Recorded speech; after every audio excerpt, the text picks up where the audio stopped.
नमस्कार मित्रों, मैं डॉक्टर कृति साहित्य कृति के यूट्यूब चैनल पर आपका बहुत बहुत स्वागत करती हूँ। आज की इस वीडियो में हम पढ़ेंगे गोविंद पांडे जी की वस्तुनिष्ठ हिंदी पुस्तक से भाषा विज्ञान के बारे में, जिसके अंतर्गत हम ध्वनि विज्ञान, शब्द या पद जिसको हम रूप भी कहते हैं तो पद या रूप विज्ञान, वाक्य विज्ञान तथा अर्थ विज्ञान, इन 4 शाखाओं को विस्तार से पढ़ेंगे। परीक्षा में इन सभी शाखाओं से अक्सर प्रश्न पूछे जाते हैं। इनमें बहुत सी ऐसी बारीकियां हैं जिसको बहुत ध्यान से समझने की ज़रूरत है, वरना परीक्षा में गलत कर सकते हैं। तो ज़रूर से अच्छे से ध्यान से इस वीडियो को देखिएगा। तो सबसे पहले हम देखेंगे भाषा विज्ञान की इन 4 शाखाओं को, जिनका नाम अभी मैंने लिया, वो सब किसके अंतर्गत आती हैं? भाषा विज्ञान के अंतर्गत। भाषा के मुख्य 4 तत्व होते हैं। तो सबसे पहला प्रश्न तो यहीं से बनता है कि भाषा के कितने तत्व होते हैं? तो 4 तत्व होते हैं। कौन कौन से? ध्वनि, शब्द या पद, वाक्य और अर्थ। तो ध्वनि, शब्द या पद, वाक्य तथा अर्थ, इन चारों को मिलाकर के, इन 4 तत्वों को मिलाकर के ही भाषा विज्ञान बनता है। भाषा विज्ञान के अंतर्गत भाषा विज्ञान के इन 4 तत्वों को ही 4 अंग भी माना गया है। तो चाहे तत्व पूछा जाए या अंग पूछा जाए, ये 4 ही हैं: ध्वनि, शब्द या पद, वाक्य और अर्थ। भाषा के चारों तत्वों की परिभाषा निम्नवत है। अब हम यहाँ देख लेंगे कि ये सब परिभाषा इन सब की क्या है। तो उच्चारण की दृष्टि से भाषा की सबसे लघुतम जो इकाई होती है, सबसे जो भाषा की छोटी इकाई क्या होती है? ध्वनि। क्योंकि जब भी हम कुछ भी उच्चारण करते हैं तो सबसे पहले क्या निकलती है? हमारे मुख से ध्वनि निकलती है। दूसरा है कि सार्थकता की दृष्टि से, अब बात करते हैं हम सार्थक, ठीक है? सार्थक यानी जिसका कुछ अर्थ हो। तो सार्थकता की दृष्टि से भाषा की लघुतम इकाई शब्द है। आप कंफ्यूज मत होइएगा, यहाँ बात कर रहे हैं उच्चारण की दृष्टि से। तो जब उच्चारण करते हैं तो सबसे पहले तो ध्वनि ही निकलेगी। बात करेंगे सार्थकता की, तो जो हमने ध्वनि निकाली वो सार्थक तो है नहीं। तो सार्थकता की दृष्टि से यदि भाषा की सबसे लघुतम या छोटी इकाई की बात करें तो क्या है? शब्द। क्योंकि एक किसी भी शब्द का कोई ना कोई अर्थ होता है। तो सार्थकता की दृष्टि से भाषा की सबसे छोटी इकाई होती है शब्द। वही भाषा का व्याकरणीय योग्यता प्राप्त लघुतम इकाई पद या रूप होता है। यहाँ क्या लिखा हुआ है? व्याकरणीय योग्यता, यानी शब्द के साथ जब कारक या विभक्ति चिन्ह लगे होते हैं तो वो क्या होता है? सबसे लघुतम इकाई कहलाती है, जिसको हम पद या रूप कहते हैं। तो व्याकरण की दृष्टि से भाषा की जो सबसे लघुतम इकाई है वो होती है पद या रूप। पद को ही हम क्या कहते हैं? रूप कहते हैं। भाषा की पूर्ण, अब क्या बोल रहा है? पूर्ण सार्थक इकाई को वाक्य कहते हैं। एक वाक्य यानी जिसमें शब्द भी होते हैं, विभक्ति चिन्ह भी होते हैं, तो ये सब मिला करके क्या हो जाते हैं? एक भाषा की पूर्ण सार्थक इकाई होती है, जिसमें कोई ना कोई संज्ञा या सर्वनाम होता है, एक क्रिया होती है या क्रिया नहीं भी होती है तो कारक विभक्ति चिन्ह होते हैं। कहने का मतलब है कि कोई एक सार्थक जो वाक्य होता है वही होती है भाषा की पूर्ण सार्थक इकाई। तो सबसे लघुतम इकाई उच्चारण की दृष्टि से ध्वनि, सार्थकता की दृष्टि से शब्द, भाषा की व्याकरणिक योग्यता के आधार पर पद या रूप, और वहीं पूर्ण सार्थक इकाई कौन सी है? वाक्य। तो ये तो हो गया भाषा विज्ञान के बारे में। अब हम आगे चलेंगे। तो भाषा विज्ञान की सबसे पहली शाखा या पहला तत्व या पहला अंग कह लीजिए, हम देखेंगे ध्वनि विज्ञान को। ध्वनि को स्वनिम या फोनिम भी कहते हैं। तो ध्वनि को सबसे पहला क्या कहते हैं? तो फोनिम कहते हैं या स्वनिम भी कहते हैं। स्वनिम शब्द संस्कृत के स्वन धातु से बना है, जिसका अर्थ होता है ध्वनि। तो ध्वनि कहें, स्वनिम कहें, फोनिम कहें, ठीक है, सब क्या है? ध्वनि के पर्यायवाची है। और स्वनिम क्या है? स्वन धातु से बना है, जिसका अर्थ होता है ध्वनि। ध्वनि के 3 पक्ष होते हैं। अब ध्वनि के कितने पक्ष हो गए? 3 पक्ष: उत्पादन, संवहन और ग्रहण। अब उत्पादन कहाँ से करेंगे ध्वनि का? तो ध्वनि का उत्पादन जिह्वा से होता है, या जिह्वा कह लीजिए या वागेंद्रियाँ कह लीजिए, ठीक है। तो ध्वनि का उत्पादन वागेंद्रियों से होता है, अर्थात जिह्वा से होता है। उसके संवहन के लिए वायु तरंगे कार्य करती हैं, और ग्रहण की क्रिया कर्ण यानी कान के द्वारा होती है। यानी जिह्वा से यह उत्पन्न हुई, वायु तरंगों के माध्यम से इसने कार्य किया, और कानों के माध्यम से ये ग्रहण की गई। तो 3 पक्ष हो गए ध्वनि के: उत्पादन, संवहन और ग्रहण। ध्वनि गुण 4 माने गए हैं। अब गुणों की बात करें तो ध्वनि के 4 गुण माने गए। कौन कौन से? मात्रा, स्वर, आघात और वृत्ति। इसको मैंने ट्रिक के लिए मास आव ऐसे करके एक ट्रिक बनाया है। मास आव यानी मात्रा, स्वर, आघात और वृत्ति। ये चार आप ध्यान रखिएगा कि ध्वनि के चार गुण होते हैं। पक्षों की बात करें तो ध्वनि के 3 पक्ष होते हैं, गुण 4 होते हैं। मान स्वर की कल्पना अमेरिका के प्रोफेसर डेनियल ने, अपने मान स्वर कई बार सुना होगा और परीक्षाओं में भी पूछा जाता है। तो मान स्वर की कल्पना अमेरिका के प्रोफेसर डेनियल ने की थी। किसने की थी? डेनियल ने की थी 1953 ईस्वी में। इसे कार्डिनल वॉवेल्स भी कहते हैं, ठीक है। तो मान स्वर की कल्पना करने वाले प्रोफेसर डेनियल थे। मान स्वरों की संख्या अक्सर पूछी जाती है परीक्षाओं में, और ये कितने हैं? 8। तो मान स्वरों की संख्या 8 है। मान स्वर को प्रधान स्वर या मेय स्वर भी कहा जाता है। क्या कहा जाता है? मान स्वर को प्रधान स्वर भी कहा जाता है या फिर मेय स्वर भी कहा जाता है। स्वनिम को ध्वनि ग्राम भी कहा जाता है। तो स्वनिम को क्या कहा जाता है? ध्वनि ग्राम, ठीक है, ध्यान दीजिएगा। वही स्वनिम के 2 भेद होते हैं, खंड और खंडेतर। कितने भेद है स्वनिम के? 2 भेद होते हैं, खंडे या खंडेतर। हम स्वनिम को ध्वनि के नाम से भी जानते हैं, स्वनिम अर्थात ध्वनि। तो स्वनिम के 2 भेद होते हैं, खंड और खंडेतर। आप जानते हैं कि स्वनिम को ही ध्वनि कहते हैं। तो इस प्रकार ध्वनि के या फिर स्वनिम के 2 भेद हो गए, खंड और खंडेतर। अब खंड और खंडेतर क्या है? तो छोटा सा हम बस देख लेंगे कि जो स्वतंत्र रूप से उच्चारित होते हैं वो खंडीय होते हैं। स्वर एवं व्यंजन इसमें शामिल होते हैं। वही बाकी खंडेतर में क्या होते हैं? जिसमें स्वतंत्र उच्चारण नहीं हो सकता, यानी खंड में स्वतंत्र उच्चारण होता है और खंडेतर में स्वतंत्र उच्चारण नहीं होता है ध्वनियों का। स्वतंत्र उच्चारण होने वाले खंड में स्वर एवं व्यंजन शामिल होते हैं और बाकी जो भी है वो खंडेतर में। तो ध्यान आपको रखना है कि खंड जो है, जो कि स्वतंत्र रूप से उच्चारित होती ध्वनियाँ हैं, इसमें स्वर व व्यंजन आते हैं इसके 2 भेदों में, जबकि बाकी के जो भेद है वो खंडेतर के, जिसमें क्या क्या है? अनुनासिकता, सुर, अनुतान, संगम, ये सब खंडेतर में है, जो कि स्वतंत्र उच्चारण इनका नहीं होता है, ठीक है। तो खंड और खंडेतर का मुख्य अंतर क्या है? खंडे स्वतंत्र रूप से उच्चारित होते हैं, खंडेतर स्वतंत्र उच्चारित नहीं होते। खंडे में स्वर व व्यंजन आते हैं, इसके 2 भेद हैं, जबकि बाकी के जो है वो खंडेतर के भेद है। बाकी के क्या? अनुनासिकता, सुर, अनुतान और संगम। ये कुछ मुख्य बातें थी ध्वनि विज्ञान की। हम आगे देखेंगे।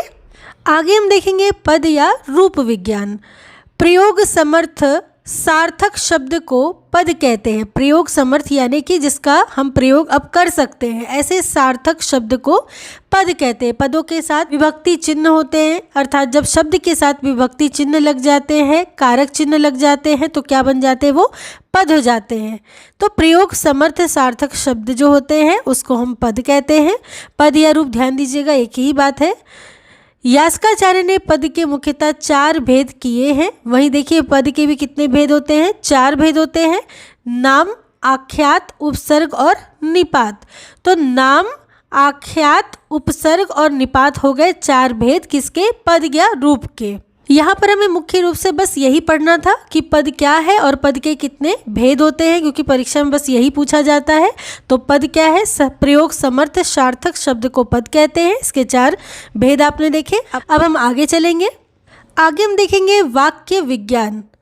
पंडित कामता प्रसाद गुरु के अनुसार एक विचार पूर्णता से, किससे? एक विचार की पूर्णता से प्रकट करने वाले शब्द समूह को वाक्य कहते हैं। यानी कामता प्रसाद गुरु का जो मूल कथन है वो विचार की पूर्णता से है वाक्य के लिए, ठीक है। तो इससे आप ध्यान रखिएगा कि ये कथन किसका है? कामता प्रसाद गुरु का है। उन्होंने कहा है एक विचार पूर्णता से प्रकट, ठीक है, उसे ही शब्द समूह को वाक्य कहते हैं। वही आचार्य शुक्ल जी के अनुसार आकांक्षा, योग्यता और आसक्ति, आकांक्षा, योग्यता और आसक्ति से युक्त पद समूह वाक्य कहलाता है। यानी ये 3 जो तत्व है वो उनके लिए आवश्यक है शुक्ल जी के लिए। क्या क्या?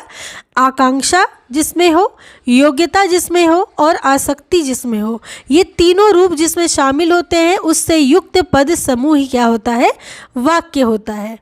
कविराज विश्वनाथ की बात करें तो कविराज विश्वनाथ जी ने वाक्य के 3 अनिवार्य तत्व माने हैं। इन्होंने भी देखिए शुक्ल जी के ही समान वाक्य के कितने तत्व माने हैं अनिवार्य, तो वाक्य के 3 अनिवार्य तत्व माने हैं, आकांक्षा, योग्यता और आसक्ति। इन्होंने भी जैसे शुक्ल जी ने माना कि वाक्य क्या होती है, आकांक्षा, योग्यता एवं आसक्ति से जो सम्मिलित होती है वही होती है एक सार्थक, उसी को हम कहेंगे शब्द समूहों को वाक्य। कविराज विश्वनाथ भी यही मानते हैं कि जिसमें आकांक्षा, योग्यता एवं आसक्ति शामिल हो वही समूह शब्द का वाक्य कहलाता है। आकांक्षा से यानी अर्थ ज्ञान की पूर्ति की जिज्ञासा, योग्यता यानी बुद्धि संगत संबंध, और वहीं आसक्ति यानी अव्यवधान। ठीक है, तो ये आकांक्षा, योग्यता और आसक्ति को शुक्ल जी भी मानते हैं और कवि विश्वनाथ जी भी यही मानते हैं। तो ध्यान दीजिएगा कि आकांक्षा, योग्यता और आसक्ति यानी कि आ यो आ, ऐसे मैंने ट्रिक बनाया हुआ है ताकि आपको याद रहे। तो आकांक्षा, योग्यता, आसक्ति को शुक्ल जी भी मान रहे और विश्वनाथ जी भी मानते हैं। वाक्य के मुख्यतः 2 अवयव होते हैं। वही बात करें अवयव की तो उद्देश्य और विधेय, ये 2 अवयव हैं वाक्य के। वही वाक्य के अनिवार्य तत्व कितने हैं, 3, और अवयव हैं 2। अवयव में उद्देश्य और विधेय और तत्व में आकांक्षा, योग्यता और आसक्ति।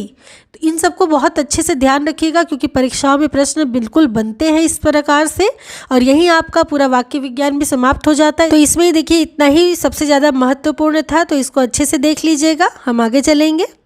अगला हम देखेंगे अर्थ विज्ञान को।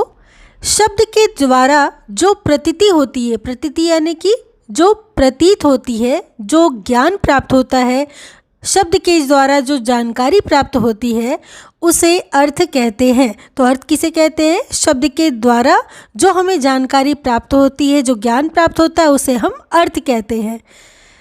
संकेत ग्रह यानी कि अर्थबोध के भारतीय विद्वानों ने 8 साधन माने हैं, वहीं पाश्चात्य विद्वानों ने 3 साधन माने हैं। ठीक है, भारतीय विद्वानों ने 8 साधन माने हैं जबकि पाश्चात्य विद्वानों ने 3 साधन माने हैं। आगे हम देखेंगे कि हिंदी साहित्य कोश के अनुसार शब्द की शक्ति उसके अंतर्निहित अर्थ को व्यक्त कराने वाला व्यापार है, यानी कि शब्द की जो शक्ति होती है उसके अंतर्निहित अर्थ को व्यक्त कराने वाला ही व्यापार है। शब्द की बात करें तो 3 प्रकार के शब्द होते हैं, वाचक, लक्षक और व्यंजक। वहीं शब्द शक्ति या वृत्ति की बात करें तो अभिधा, लक्षणा और व्यंजना। अर्थ की बात करें तो वाच्य, लक्ष्य, व्यंग्य। वाच्य यानी कि मुख्य अर्थ होता है, लक्ष्य यानी कि गौण अर्थ होता है, मुख्यतः यह लक्ष्य पर केंद्रित होता है। व्यंग्य यानी प्रतीयमान अर्थ, अर्थात जिसका हमें प्रतीत दूसरे को कराना होता है, ऐसे वाक्यों को प्रतीयमान या व्यंग्य अर्थ कहते हैं। तीसरा है व्यंग्य अर्थात प्रतीयमान। व्यंग्य का मतलब है जिस वाक्य में व्यंग्य होता है, अर्थात कहते कुछ है और कहना कुछ और चाहते हैं, तो वहाँ पे क्या होता है, उस वाक्य का अर्थ व्यंग्य के रूप में लिया जाता है। तो वाच्य, लक्ष्य और व्यंग्य यानी कि मुख्य, गौण और प्रतीयमान ये अर्थ होते हैं। अब देखिए इसी को थोड़े विस्तार रूप में हम देखेंगे, यानी कि प्रमुख शब्द शक्तियों की परिभाषा भी देखेंगे और उसके थोड़े अर्थ को भी हम समझेंगे। शब्द शक्ति है अभिधा, लक्षणा और व्यंजना। अभिधा को देखेंगे, परिभाषा की बात करें तो अभिधा क्या है, ये मुख्य अर्थ होती है, यानी कि मुख्य अर्थ होती है। साक्षात सांकेतिक अर्थ यानी कि मुख्यार्थ का बोध कराने वाले व्यापार को अभिधा शक्ति कहते हैं, यानी ये सीधे सीधे अर्थ को बता देती है। जैसे हिंदी एक भाषा है, सीधा सीधा अर्थ बता रही है कि हिंदी एक क्या है, भाषा है, मतलब सीधे सीधे अर्थ को ये बता देती है। जैसे राम एक लड़का है तो राम के बारे में बता दे रहा है सीधा सीधा अर्थ कि राम क्या है, एक लड़का है। लक्षणा की बात करें तो देखिए ये शब्द ही अपने आप में महत्वपूर्ण है, यानी कि लक्ष्य पर केंद्रित होता है वाक्य। किस पर केंद्रित होता है, लक्ष्य पर। इसकी परिभाषा देखें तो मुख्यार्थ का बाधा होने पर, यानी मुख्य जो अर्थ है उसमें बाधा होने पर, रूढ़ि के कारण या किसी प्रयोजन के लिए, रूढ़ि की वश भी हो सकती है बाधा, या फिर किसी प्रयोजन यानी किसी उद्देश्य को लेकर के भी मुख्यार्थ से संबंधित लेकिन अन्य अर्थ ज्ञान जिस शक्ति से द्वारा होती है वह लक्षणा होती है। ठीक है, यानी कि कहते जो है उसका अर्थ कुछ दूसरा होता है, यानी कहने का पूरा जो अर्थ है वो अपना लक्ष्य होता है। जैसे कि पेट में चूहे दौड़ रहे हैं या पेट में चूहे कूद रहे हैं, तो इसका अर्थ क्या है कि पेट में चूहे दौड़ या कूद थोड़ी ना रहे हैं, बल्कि ये है कि भूख लगी है। तो कहने का अर्थ है कि वाक्य इस प्रकार का प्रयोग किया जाता है लक्षणा में कि कहते तो कुछ और है लेकिन उसका एक लक्ष्य होता है कहने का, अर्थात जिस लक्ष्य से वो वाक्य कहा जा रहा है सामने वाला व्यक्ति उस लक्ष्य को समझ जाए। वही बात की जाए व्यंजना की, तो व्यंजना देखिए व्यंग्य पर आधारित होती है, यानी कहते जो है उसका एक व्यंग्यार्थ होता है, अर्थात उसका एक व्यंग्य निकलता है। जैसे व्यंजना शक्ति ऐसे अर्थ को बतलाती है जो अभिधा, लक्षणा या तात्पर्य वृत्ति द्वारा उपलब्ध नहीं होता है, यानी कि ना तो ये अभिधा होती है ना ही ये लक्षणा होती है, ये बल्कि कुछ दूसरा ही हो जाता है, यानी कि बिल्कुल ये क्या हो जाती है, बदल जाती है। व्यंजना व्यापार को ध्वनन, गमन या प्रत्यागमन आदि भी कहते हैं। व्यंजना व्यापार को क्या कहा जाता है, ध्वनन, गमन या फिर प्रत्यागमन आदि भी कह सकते हैं। व्यंजना यानी आपने जब सूरदास की पंक्तियों को पढ़ा होगा जिसमें किस प्रकार से उद्धव को गोपियाँ व्यंग्यात्मक वाक्य कहती है, तो वहाँ पे कहती कुछ और है लेकिन वो व्यंग्य करती हैं। कहने का अर्थ है पूरी तरीके से व्यंग्य पर जो आधारित होती है वो शब्द शक्ति क्या होती है, व्यंजना होती है। तो अभिधा का अर्थ सीधे सीधे हो गया, जैसा वाक्य है सीधा उसका अर्थ हो गया। लक्षणा क्या हो गया, वाक्य तो कुछ और है लेकिन उसका उस वाक्य का एक लक्ष्य है। वही व्यंजना हो गया कि पूरी तरीके से वो क्या होती है, ना तो अभिधा होती है ना ही लक्षणा होती है, बल्कि वो क्या होता है, व्यंग्य होता है। इस एक एक देखिए छोटी छोटी बात को अगर आप समझ जाए तो आपको शब्द शक्ति को समझने में कभी कोई दिक्कत ही नहीं होगी। ठीक है, तो आप इसको ज़रूर याद रखिएगा। देखिए ये सब एक ट्रिक है कि कैसे आप शब्द शक्तियों को शब्दों के माध्यम से याद रख सकते हैं कि क्या किसके अंतर्गत आता है। ठीक है, तो आगे चलेंगे हम। आगे हम देखिए अर्थ परिवर्तन की 3 दशाओं को देख लेंगे। तो सबसे पहले अर्थ परिवर्तन की कितनी दशाएं हैं, तो 3 दशाएं होती है अर्थ परिवर्तन की, जिसमें अर्थ विस्तार, अर्थ संकोच और अर्थादेश। जैसा कि आपको शब्द से ही समझ में आ रहा होगा, अर्थ विस्तार यानी अर्थ का बढ़ जाना, अर्थ संकोच यानी अर्थ का क्या हो जाना, संकुचित हो जाना या घट जाना, और अर्थादेश यानी कि ना तो बढ़ना ना तो घटना बल्कि बदल जाना। ठीक है, मतलब उसने अपने अर्थ के उस जो अर्थ का जो देश था, जो परिवेश था, उस परिवेश को ही उसने पूरा क्या कर दिया, बदल दिया। अर्थ परिवर्तन की इस दिशाओं को एक रेखा चित्र के माध्यम से दर्शाया गया है, जिसमें अर्थ परिवर्तन की 3 दशाएं हैं, अर्थ विस्तार, अर्थ संकोच और अर्थादेश। आगे हम चलकर 1-2 उदाहरण के माध्यम से समझ लेंगे कि अर्थ विस्तार क्या है, अर्थ संकोच क्या है और अर्थादेश क्या है। देखिए अर्थ परिवर्तन या विकास के अंतर्गत अर्थ विस्तार को रखा गया है। तो यदि अर्थ विस्तार की बात करें तो इसमें क्या होता है कि पहले जो शब्द किसी एक अर्थ के लिए प्रयोग होता था, बाद में जाकर के उस अर्थ का विस्तार हो जाता है और अब ज़्यादा के लिए वो प्रयोग होने लगता है। जैसे शब्द है स्याही, पहले इसका मूल अर्थ था केवल काला स्याही के लिए, ठीक है, बाद में जाकर के इसका क्या हो गया, अर्थ विस्तार हो गया और ये अब क्या हो गया, स्याही सभी रंगों की लिखने की स्याही हो गई। मतलब स्याही कहने का मतलब है चाहे वो किसी भी रंग का हो, स्याही लिखने के काम में आती है, रंग चाहे कोई भी हो। पहले सिर्फ काले स्याही के लिए स्याही का प्रयोग होता था, सिर्फ काले रंग के लिए, लेकिन अब सभी रंगों के लिए स्याही का प्रयोग होने लगा। तो ये क्या हो गया, अर्थ का विस्तार हो गया। वहीं बात करें अर्थ परिवर्तन या विकास के अंतर्गत अर्थ संकोच की, तो अर्थ संकोच क्या हो गया, अर्थ संकुचित हो गया। कैसे संकुचित हो गया, जैसे देखिए एक शब्द है सर्प, पहले इसका जो मूल अर्थ प्रयोग किया जाता था किसके लिए, जो सरकता है, ठीक है, उसके लिए सर्प का मतलब जो भी सरकता है, जितने भी कह सकते हैं जानवर, कीट पतंग, जो भी सरकता है उसके लिए सर्प का प्रयोग किया जाता था। और बाद में जाके इस अर्थ का संकोच हो गया और अब केवल सांप के लिए प्रयोग किया जाने लगा कि सर्प अर्थात अब हो गया है सांप। तो अर्थ क्या हो गया, संकुचित हो गया।